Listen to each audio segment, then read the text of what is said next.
In December 1941, German tanks were just 12 miles from Moscow. Field Marshal Fedor von Bock had just led an incredible campaign against the Soviet Union, and he boldly declared, "Victory is within our grasp." But within days, he would be removed from his command. This is the story of a field marshal who came closest to defeating the Soviet Union, only to see his ambitions crushed, not by the enemy, but by his own leader, Adolf Hitler. Fedor von Bock was born on December 3, 1880, in Kustrin, Prussia, into a family with a strong military tradition.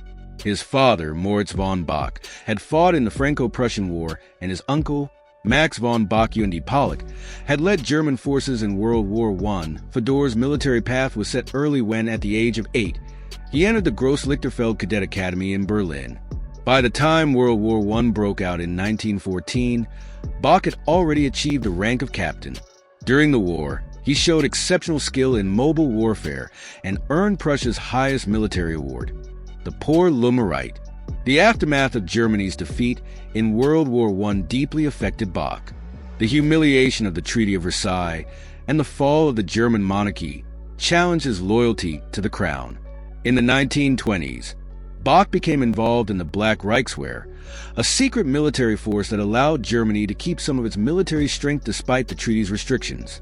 When Adolf Hitler and the Nazi Party rose to power in the early 1930s, Bock faced a dilemma. As a monarchist, he didn't believe in Nazi ideology, but his sense of duty led him to serve the regime. As the 1930s progressed, Bock's reputation as a skilled tactician grew, making him an important figure in the expanding German military. By 1939, on the brink of World War II, Bock was prepared to lead Germany's forces into Poland, marking the start of a conflict that would change the world. His role under the Nazi regime shows the moral compromises made by many military leaders of his time.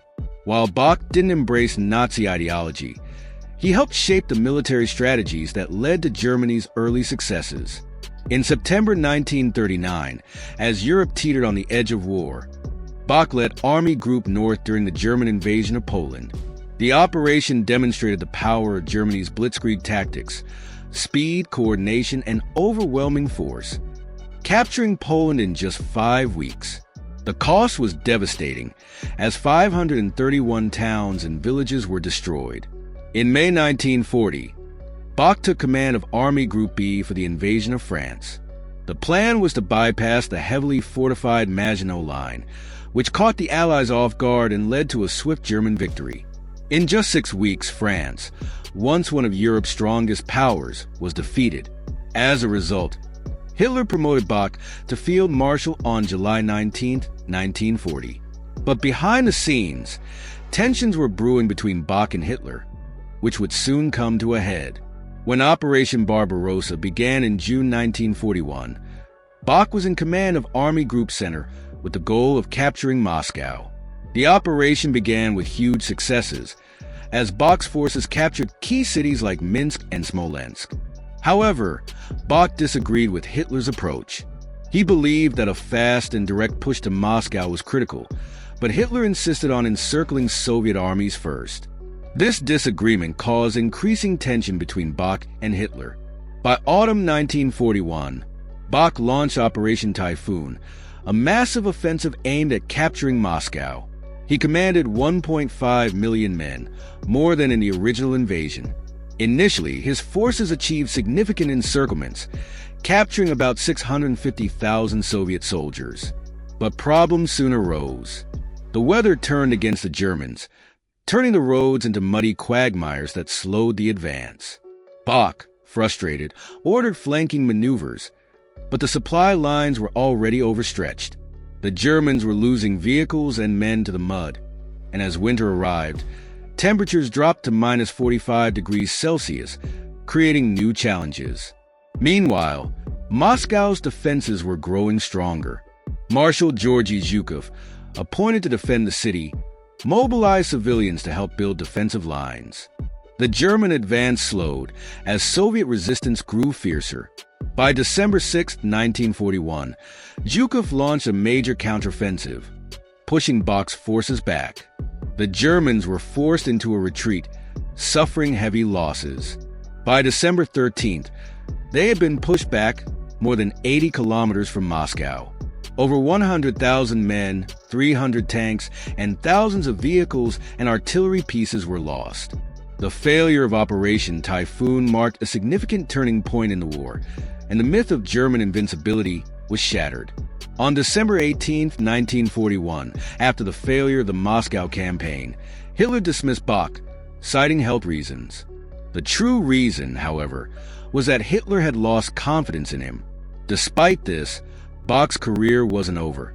In January 1942, he took command of Army Group South after Field Marshal Walter von Reichenau's death. Bock's leadership was again tested during the Second Battle of Kharkov in May 1942. Despite a Soviet winter offensive, Bock orchestrated a successful defense and inflicted heavy losses on the Soviets. In June 1942, Bock launched an offensive near Kursk, splitting the Russian front. But tensions between Bock and Hitler escalated as Bock sought to neutralize Soviet forces in the south before advancing on Stalingrad. Hitler disagreed, and in July 1942, Bock was dismissed from command. This ended his active military career. Bock's dismissal underscored the moral challenges faced by military leaders under the Nazi regime. Although he had serious reservations about Nazi ideology, Bock didn't participate in any plots against Hitler. His loyalty to his oath kept him from opposing the regime, even when he disagreed with its actions. After his dismissal, Bock faded from the public eye. He lived in seclusion near Lübeck, reflecting on the war and his role in it. In 1945, as the Russians closed in on Berlin, Bock learned from Field Marshal Erich von Manstein that Grand Admiral Karl Donitz was setting up a new government to negotiate with the Allies. Bock set out for Hamburg, but was caught in an airstrike on May 3, 1945. His car was strafed by a Royal New Zealand Air Force fighter bomber, resulting in the deaths of his wife, stepdaughter, chauffeur, and a companion. Bock was severely injured and taken to a naval hospital. That evening, Manstein visited Bock, and his final words were, "Manstein saved Germany." Bock passed away the next day, ending the life of one of the most talented and tragic military leaders of World War II. His career highlights the complex intersection of duty, loyalty, and moral compromise under the Nazi regime. Thank you for watching. If you found this video insightful, be sure to check out our other videos on German generals and subscribe for more World War II content.